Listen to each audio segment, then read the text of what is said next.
Okay. Let's see here. I think we are currently live. I am on 2 devices, and I'm not sure what people are seeing out there.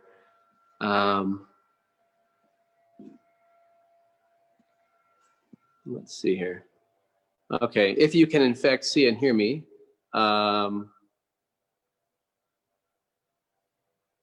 give me 1 second while I figure out what's happening here. Okay, I think everything's fine. All right. Yeah, all right. We can see you. Okay, perfect. Through your device. Yeah. Perfect. All right. Thank you, Mizin. All right. Well, thank you all for joining us for this exhibition walkthrough and artist talk. My name is Bradley Butler, and I am the Executive Director and Curator at Main Street Arts in Clifton Springs.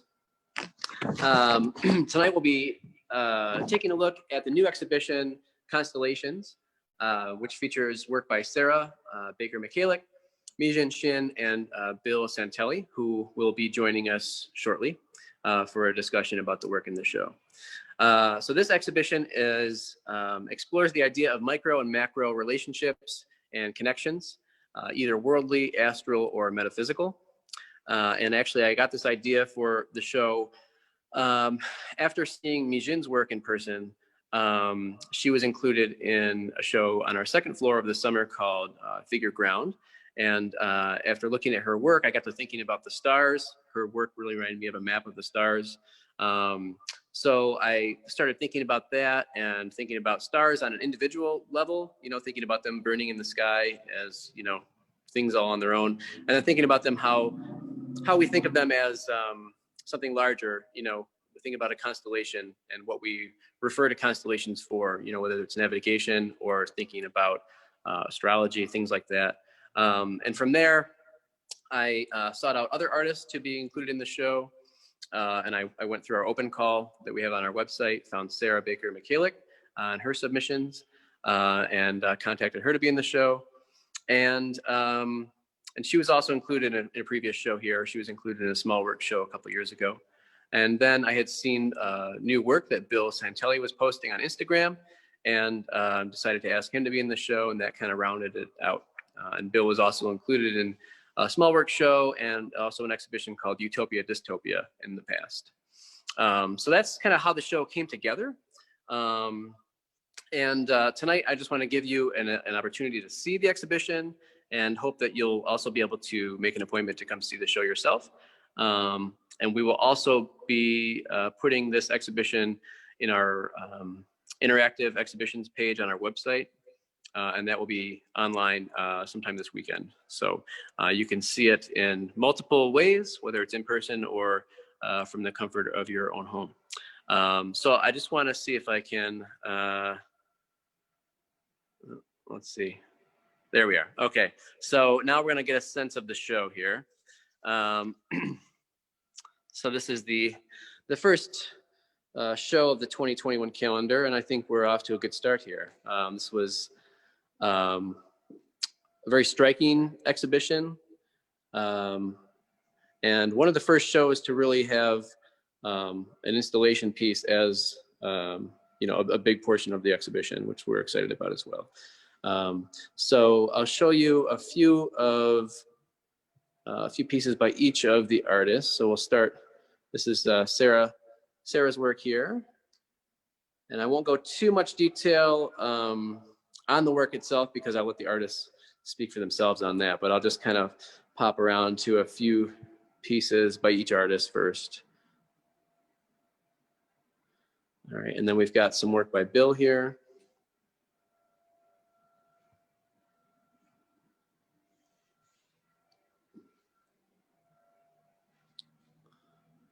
And more of Bill's work. And then Mizin. And these prints are similar to the work that we had from Mizin, but not the same really at all, but related to the same series, the piece that we had in our 2nd floor exhibition last year. And into the next room here. This is more of Mizin's work. This is like we're walking in one of those prints.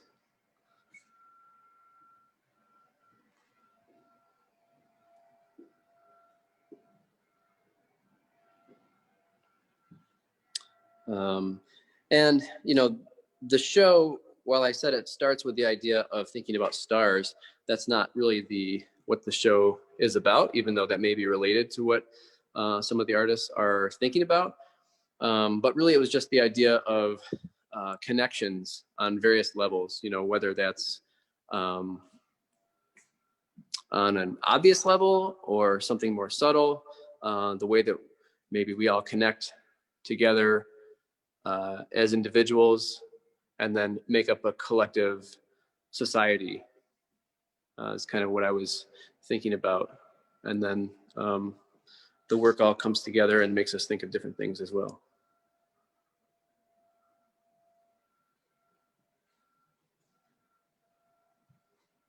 So I'll just give one more little walk around the room here, and then we'll get to know the artists. And I will mention, if you have questions, you can please feel free to ask them below here on Facebook. And if you happen to be watching this after the fact, I will be uploading this on YouTube. So if you're watching on YouTube, unfortunately, you won't be able to see the comments, but you'll still see the work nonetheless. All right.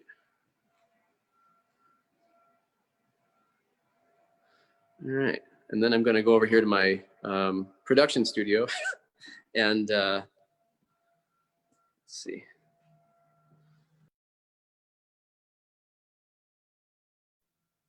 Okay, look at that, very seamless, right? Hopefully everyone can hear me again. All right. All right, so I think I'll take us so we can all see each other here. So hopefully you're all seeing all the artists here. So I'd like to introduce first Sara Baker Michalak. If you want to just tell us a bit about yourself and about your work. Happy to. Thanks, Brad. I have a strong background in textiles. From there, I went into more a mixed media approach to expressing the ideas that were a little bit more translatable when I had a little bit more freedom to move beyond the warp and the weft. I'm very interested in this connection between the material world and the forces that act within it. And I think that's where I come in with a constellation moving between the material and the immaterial, and really trying to define the connections that express that ephemeral nature of nature.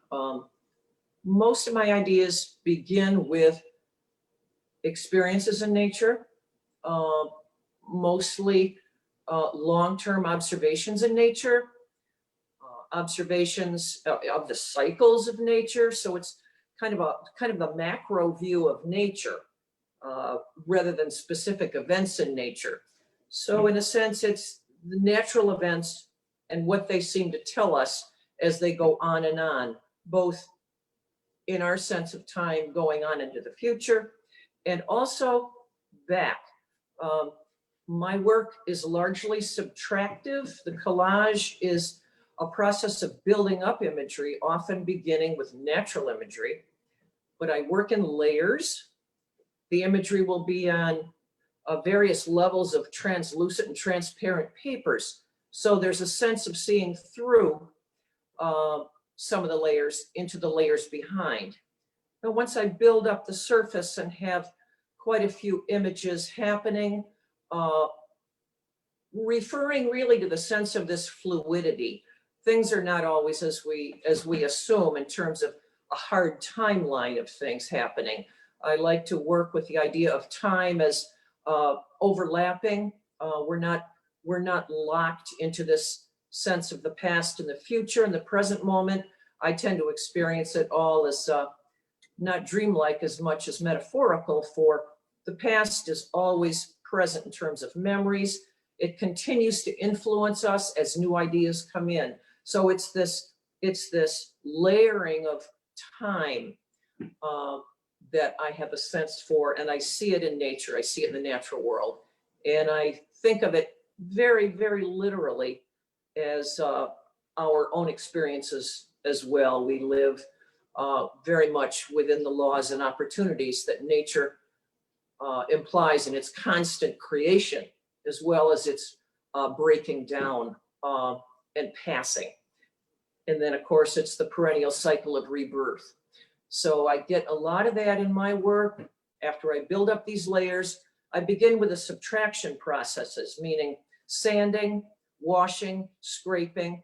So from the top layer that is the most visible, I tend to work down through the other layers, hence an implication of moving back in time, maybe moving forward in time, but it all kind of comes together on the canvas, is the best case scenario. Great, thank you. And we'll hear more from Sara after we hear from the other artists as well. So, Bill, could you tell us a bit about what you do and your work? Well, I've had a full-time studio practice since about 1991, and recently my studio practice, well, it's kind of a private thing, and not for any reason, no magical reason, but really it's kind of a combination of my meditation practice and the actual work itself as part of that practice and process. I walk a lot early, usually dawn, to see the light come up every day. And as the light comes up, forms and shapes in nature, which become the information that feeds my work. When I started this new series, I was reading, I'm a big reader of philosophy, and in particular been reading a lot of Buddhist philosophy and also Krishnamurti. And the Buddhism philosophy has a concept called mind stream, which is literally a stream of mind. And I got the idea from reading deeper into that, that I wanted to convey the fact that, you can't always be fully aware in life, but you can have moments of awareness. And when you're not aware, generally your mind is full of thoughts, random, crazy thoughts, always chattering. And I became interested in trying to convert that idea into smaller drawings that were like a choreography of shapes that move across the paper in a motion, and that each shape was like an individual thought that was arising and passing away. So it's part thinking along those lines, it's part coming up with the concept and being open to it, and then just allowing the actual work to happen in the studio, but also having those moments of awareness while I was working, that I was able to appreciate that the thoughts can come into your mind, but they don't have to have any significance, and just let them go and pass away.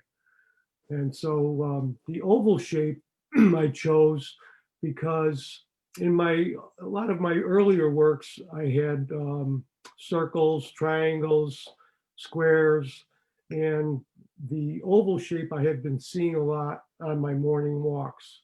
And so I also thought it was very interesting in terms of the way that it looked. And I had considered doing circles, and in a way I'm glad I didn't, because I think the ovals have been more successful.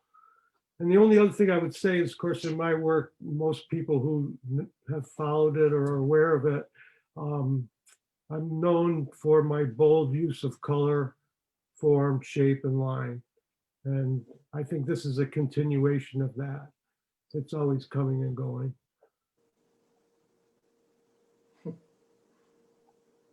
Great. Well, thank you, Bill. And Mizin, would you like to tell us a bit about you and your work? Yeah, sure. Hi, everyone. I'm Mizin Shin. I'm from South Korea, and I'm currently a visiting assistant professor at the University of Rochester. And also, I run a print shop, like a fine art printmaking press located in Buffalo, New York, with my two partners. So I work with a lot of other artists too. I also make my own work. Yeah, my work addresses interdependency throughout societal systems. It looks at the interconnectedness experience as both an individual and also as one of many elements in the constructed social systems. Like for example, like when I teach, I feel this relationship strongly. Like without students, the teachers don't exist, right? Like without teachers, student cannot exist. So those like interdependent relationship that I experience in my daily lives, it forms my work philosophy a lot. Yeah, in this exhibition, by visualizing and remixing economic and transportation data, I depict connections to expose these systems as a network interdependent on a large and continuously increasing number of other social entities. By highlighting the density of webbed intrinsic connections within and between multiple networks, the work presents all items of our system as significant, from the individual elements to the large constructs. So yeah, everything is very important. That's how I see the world. Often surrounded by the work, viewers become a focal point in the network model, drawing awareness of their own position and significance in the system. So that the work behind the bread, you see, you can walk through, and then once you walk into there, your shadows will be casted with my data maps. So you're becoming part of the work. That's the very key point of my work. Since the onset of COVID-19, we have all experienced how deeply humankind is connected as an individual. Economic and health decisions affect those around the world. Living abroad has helped me realize the significance of working alongside artists from different fields and cultures. The inspiration behind much of my work comes from the many perspectives shared in the diverse discourse. Yeah. The new print series I made for the exhibition, in the other room, there are like 5 different panels installed in a row. It shows mapping data from travel patterns following historical aspects of international mass transportation, especially air travel. So I found a lot of these air traveling data maps, and then it's kind of showing the timeline, how much we're traveling each other, but that's how much we're connected to each other. When the virus came up from one country, it spread it so quickly because it shows the evidence how much we're connected. So I wanted to make that work, especially in this timeline, and then wanted to show in this show, in this exhibition. Yeah, most of my work highlights the micro and macro perspectives in a position of looking at the system as a symbiotic relationship. One of the Small World Network System series in this show, the group of clear globes with the multiple networking visualization, which is the work behind the bread, is presenting the individual networks very clearly. Like my other work, if you look at them on my website, there is there is a visual data map.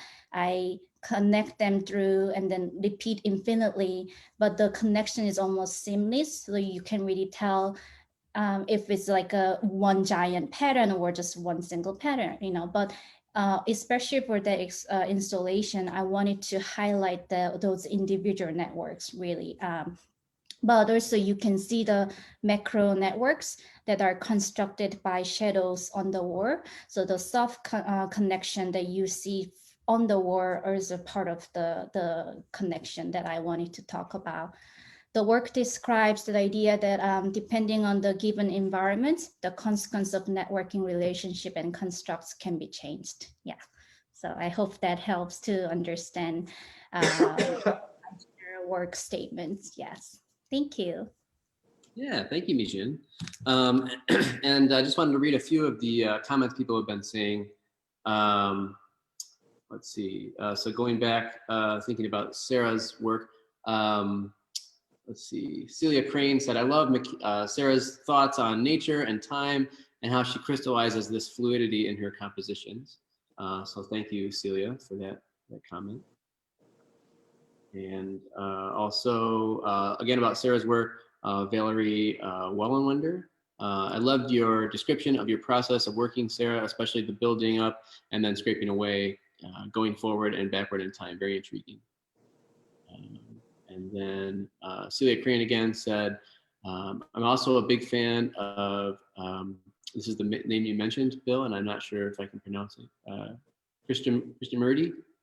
Yes. And I believe the influence of your meditation practice comes across clearly in your work. Really looking forward to seeing it in person. So great. Thank you for those comments and keep those coming. If you have any questions too, we can definitely ask those. But I wanted to kind of just, if any of you have anything to add to any of these questions I'm going to ask, we'll just have this more like a discussion. So one thing that I was really interested in with bringing the three of you together, I knew conceptually that you all kind of had this relation to this, I mean, it's a very kind of big abstract idea of just connections and various levels and thinking about constellations. But you all had, something in common that brought you together. And I knew visually, you were different, very different, but there's a lot of similarities, which I thought were really striking.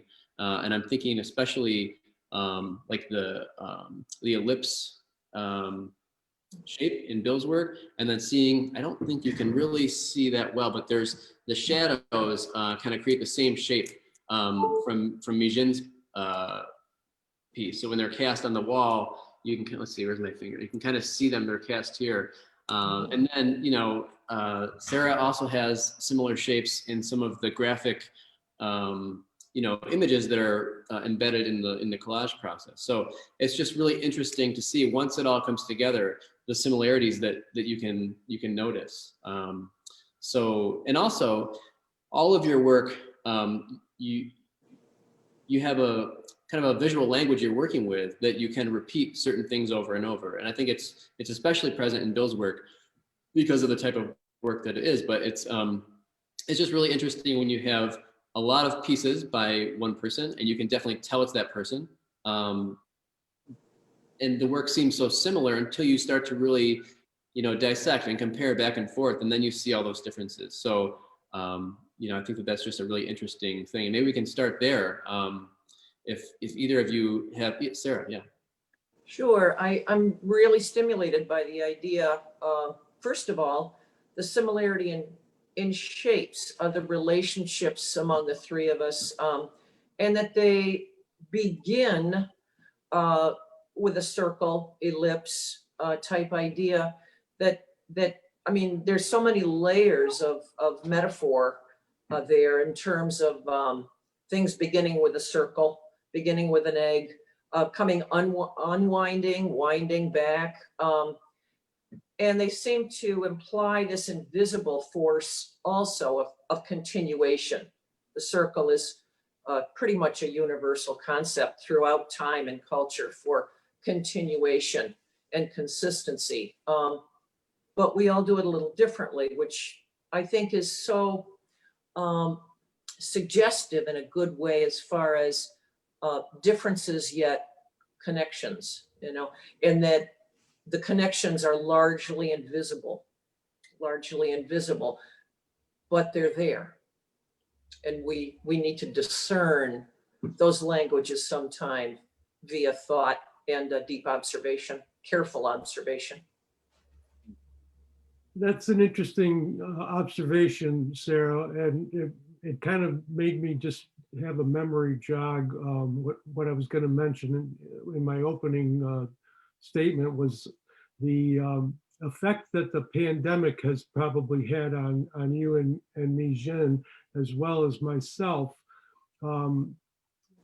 It's been a long time since I've actually had a physical conversation with any other artists. I have a number of close friends who I've been communicating with for over a year now via text or email, but not having the verbal dialogue has become a significant thing. And yet at the same time, in reference to what you're saying, each of us is still putting into the work kind of a dialogue that the other artists are able to relate to in their own way. And recently, when I dropped the work off to see Brad, it was kind of funny because it's the first time I set foot in the gallery in 10 months. And we ended up having this, kind of a really good conversation about, the business and art and everything else all rolled into one. And my wife said the same thing, that it was just like almost overwhelming because you haven't had that kind of physical contact with anybody. We've all been stuck inside, which is fine. I mean, in some ways, my life didn't change a lot because my life is getting up every day. My studio is in the house. I just can go to work whenever I want. So I get up every day, I go to work, and I work a lot, and it's not that different. And yet I do miss the contact, meeting friends for coffee and visiting other artists' studios. And it's just really interesting how we are all still connected. And then to see the walk through the show for the first time, and Mizin's pieces are absolutely beautiful and interactive. I look forward to getting into the gallery and actually experiencing those pieces. And of course, yours, Sarah, just draw you right in. But we have so much in common as artists. And I think that's the other thing that the pandemic has made, at least myself, more aware of, that we are all kind of connected in a very positive way.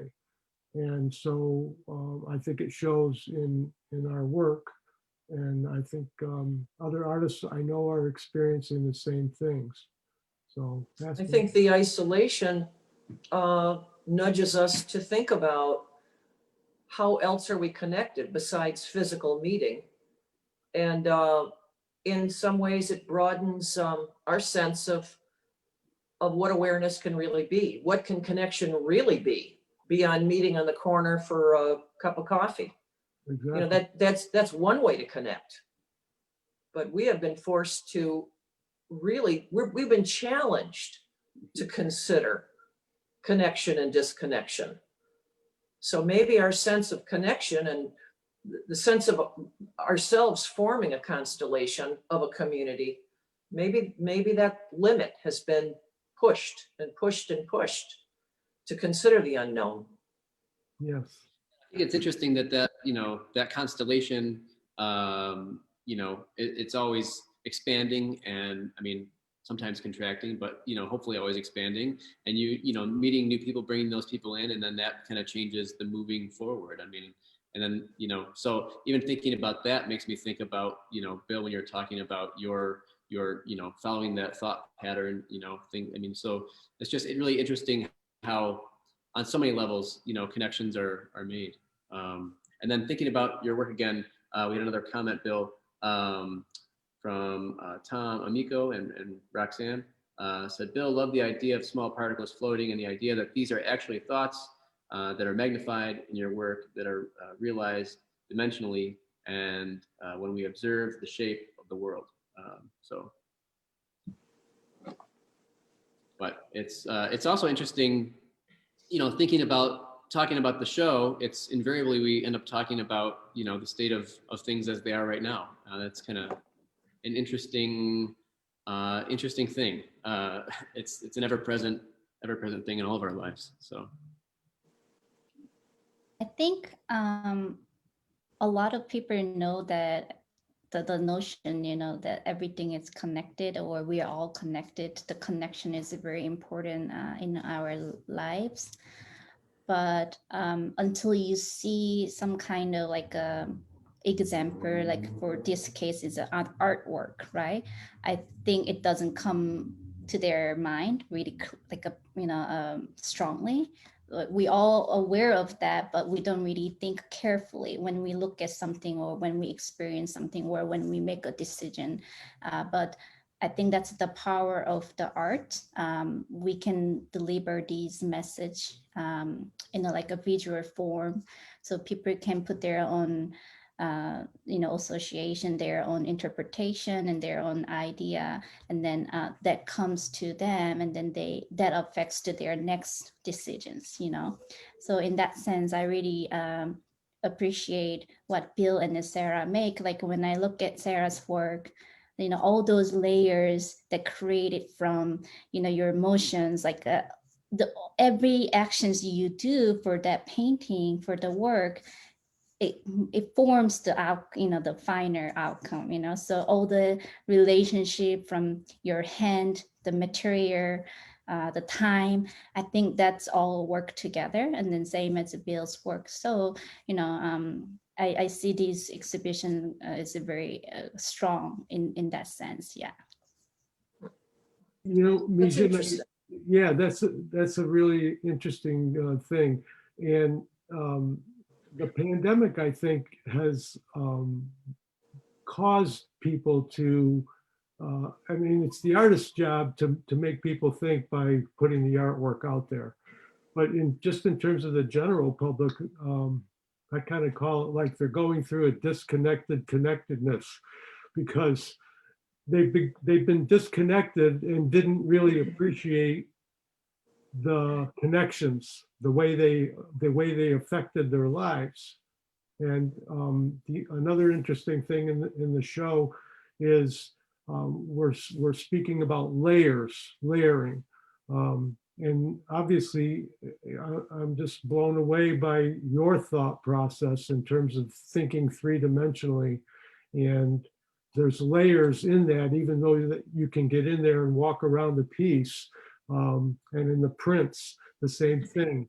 And in my work, the color is built up of many layers to get it to the point where it's almost like a crayon, but that's really just one application of pigment after another until I can then kind of burnish it out, smooth it out, and make it look slick in a way, which is what I was after. And in Sarah's work, her process involves the building up of layers, and you can just extrapolate that out into the universe, which is at the beginning of the universe, you can just keep going deeper and deeper into the many layers. Hopefully, maybe someday getting to the source. That's great. That's really great. And we've had we've had some great comments from people on Facebook here. I'm going to read a couple of them. Let's see here. So Elaine Veristre said, yes, COVID makes the theme of these works even more poignant. And then, let's see. Wendy Bale said, the positive side of our situation with the pandemic has in many ways broadened our connections worldwide. The circles you speak of are ever widening and including more people than we could ever imagine. So it is very interesting to think about that. And then I'm impressed with the sophistication of this curation. Oh, thank you. Didn't realize this was going to be a compliment. The distinctive visual languages of the three artists communicate very well in the gallery space. Definitely agree with that. And then also, and that was from Celia Crane, and she also asked, I'm curious to know how Mizin directs the hanging of the objects in the installation. And for that,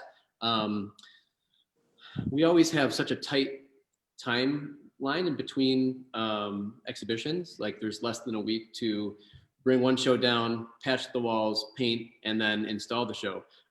So if there's ever an installation piece, which it's been, like I said in the beginning of this, it's been rare that we've had the opportunity to show a lot of installation work.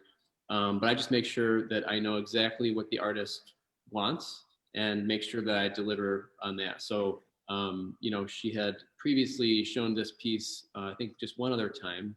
And so I had images from that installation and kind of feedback from what that experience was like.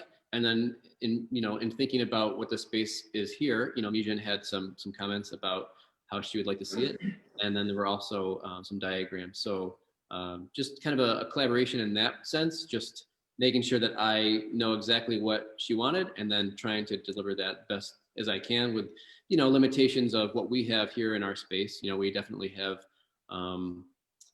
we can only control the lighting so much in the space, and this is definitely very light dependent. So we try and you know, do the best we can with that.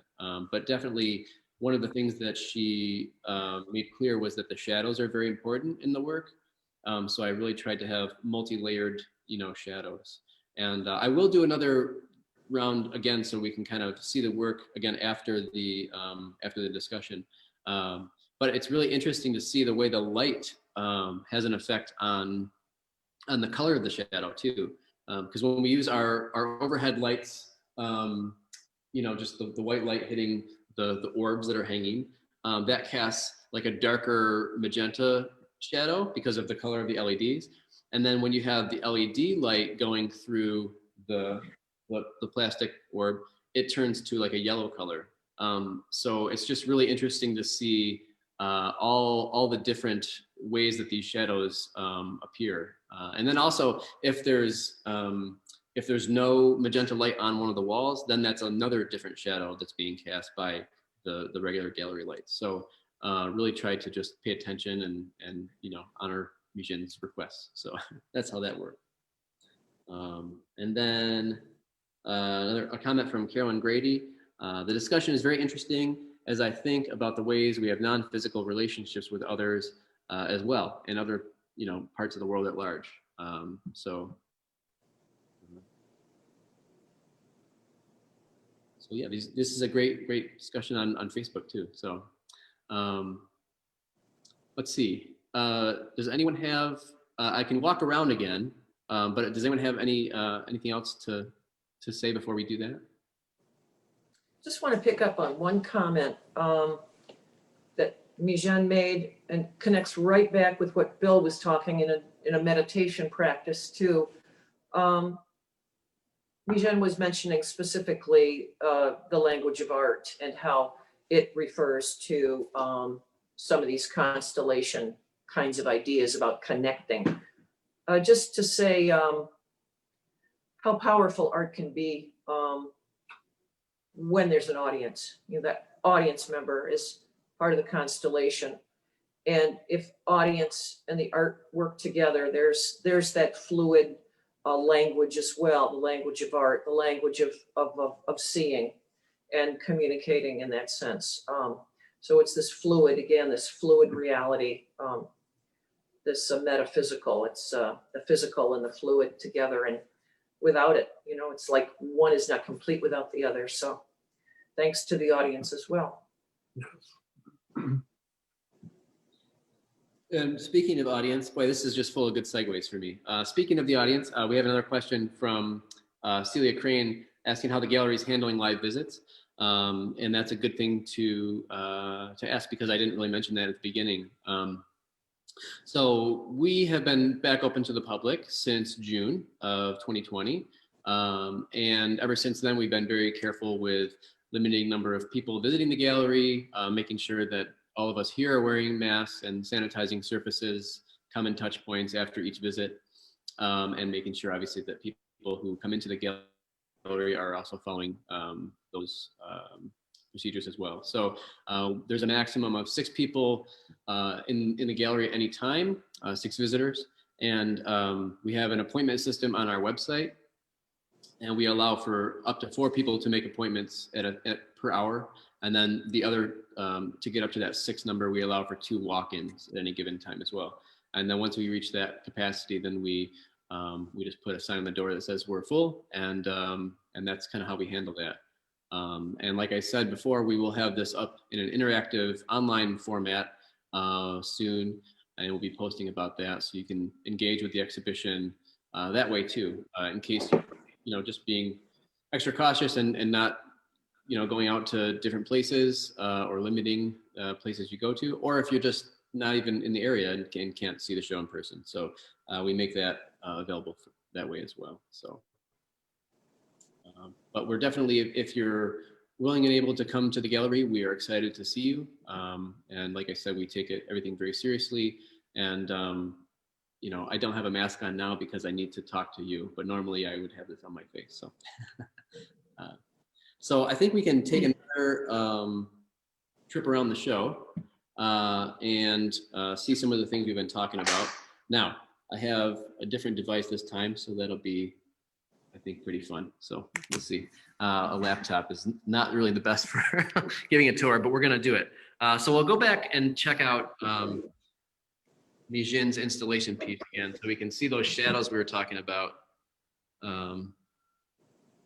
And I hope that it comes across on the screen. You can see the different colors of the shadows. And the thing I really loved about this too, Mizin, is that there are 3 different sizes, I think at least 3 different sizes of these orbs. And I was able to kind of figure out how, based on the image, how best I can kind of capture that in our space. And it was really interesting to try and, make sure there was a balance of each size piece, throughout the entire space here. So,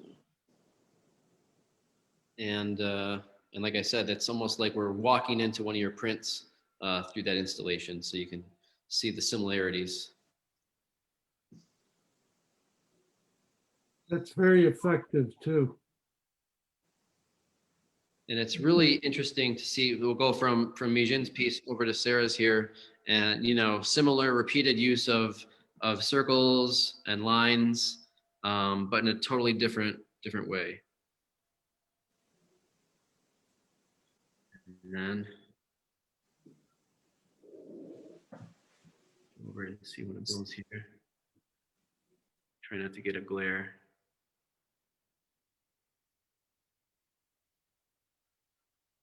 Yeah, and now Bill, is this is actually on black paper, is that correct? Yes. Yeah, and the larger piece though, I think has a colored background, but it's just really interesting to see the way that the colored pencil, and you can really see it in person, reacts with that black paper. I thought that was really interesting. Yeah, when you do them on white, it's a tremendous amount of work. And the black paper makes those colors change a little bit as you layer it, and it's really good. It makes the colors pop more.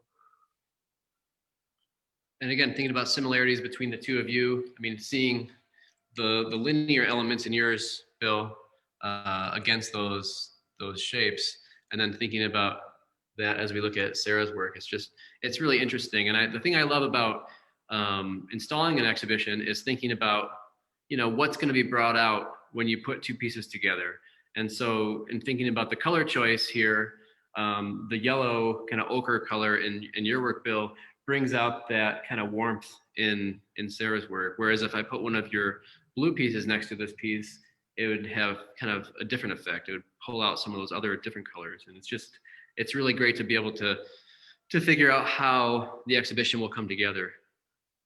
And another piece here by Mizin that we didn't really get a chance to look at as well, but this is the one that she was talking about with the flight or travel patterns. This is like starting kind of pre-COVID or during the onset of it, and then each layer changes until you get to the end. And this one is a little more difficult to see on the screen, but Can I add a little bit of information about that? Yeah. It actually has 5 layers. So it's a screen print. And then so each panel includes layer 1, and the next one is layer 1 and 2. And the next layer is layer 1 and 2 and 3, like that, So it's like kind of showing the states. So the last layer has all the 5 layers printed on top of each other. So the complexity is like, it's a super highlighted in that. So you can enjoy those patterns individually, but also when you look at the work in the front, I hope you can see all the connection coming through each other. So you will experience different networks. So that's the intention of this piece. That's why I use the clear film, so people can see those patterns all together, you know. So Yeah, and it's definitely really it's difficult to show that on this screen, but thank you for that. It's like standing here and seeing that after you say that, it's a really great experience to see that layering. And then we had another comment. Well, one more from Celia Crane said, "Wow, that second Mizin Shin installation is very cool." So agree. And then Bob Fleming says, "Paper seems to be important to all 3 of the artists." Would anyone want to comment on that? Is there an importance to paper for any of you you'd like to share? Or I would say something right now. Normally, I paint pretty large scale on canvas, but the pandemic, for some reason, made me think about things a little bit differently and actually pushed me towards working more on paper. And just a little quick aside, the drawings are small because they are, I had long strips of black Stonehenge paper left over, and I saved stuff, but way more than I should. But I had these strips that were 8 inches wide, and they were around 22 inches long, various lengths. And I determined I could get the most number of pieces out of the strips by making them 5.75 inches high by 8 inches wide. And that, because of trying to be economical, that the paper, it kind of in a way turned on to the series, and they actually work in that size. I've actually done a few in different sizes. There's one big one, but I actually like the small ones a lot, maybe more than the big ones. And sometimes you want to work more, and at my age, no less, the large drawings take anywhere from 3 months, maybe 4 months to finish them, whereas the small ones are more like maybe 16, 18 hours of work. So I was trying to be economical with my physical strength as well, because I'm going to get arthritis otherwise really bad. you gotta work smarter, not harder. That's the same. That's right. That's the same. yeah, I mean, I'm a printmaker, so paper is so important when it comes to choosing which material I want to use. If Fred, if you don't mind looking at the 2 sets, it's next to on the other side of the wall. Yeah, that 2 prints actually includes different type of paper. So like I use 2 different type of paper. One is the base color, and then the other one is the paper that I got from Korea. So it's a handmade paper, but the paper itself has a little holes. So I glued the entire paper on top of my prints. So you can see that kind of like 2 different layers, and also my print, the image that I got from screen print. So, I'm trying to use the elements that I can get from those materials, and then that become part of my image. So those 2 prints are strongly showing the character of the paper that I chose. Yeah, so. I love these 2 next to each other too, because it's maybe hard to see because it's a subtle shift. I mean, when you look at them from afar, they look like, oh, these are the same, and then you start to see, no, the patterns are different. And also you can see the one on the left has a cooler feel to it, and the one on the right has a warmer, almost yellow kind of feel to it. And that's just really interesting to see. And I didn't really even notice that myself until they were up on the wall and lit. So that was a kind of a nice subtle surprise. Thanks for noticing that, because there is a slightly of manipulation, like they look exactly same, but they're not. That was the intention there. Yeah, thank you, Brad. Yeah. I would add a comment or two about the use of paper as well.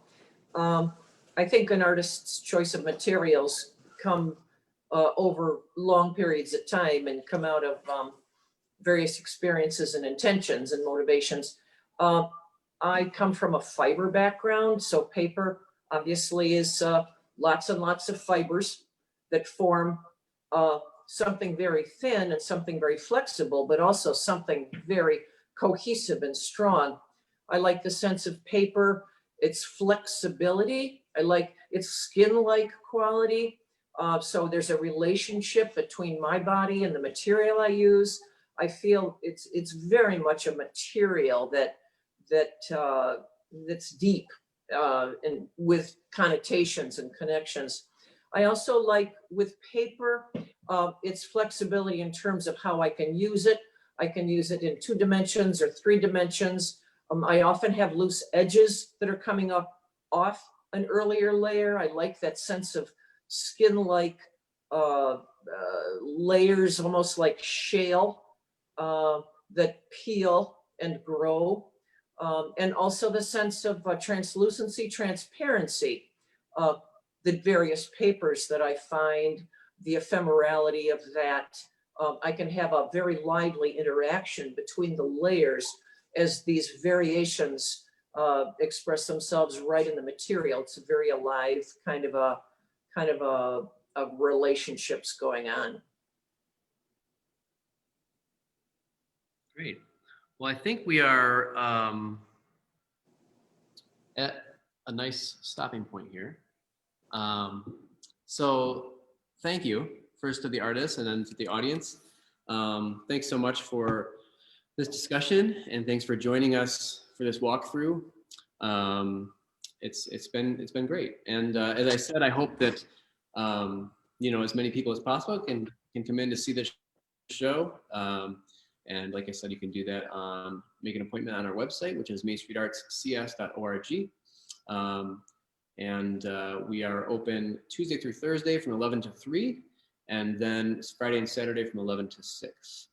And we'll have the interactive version of the show up soon for you to see as well.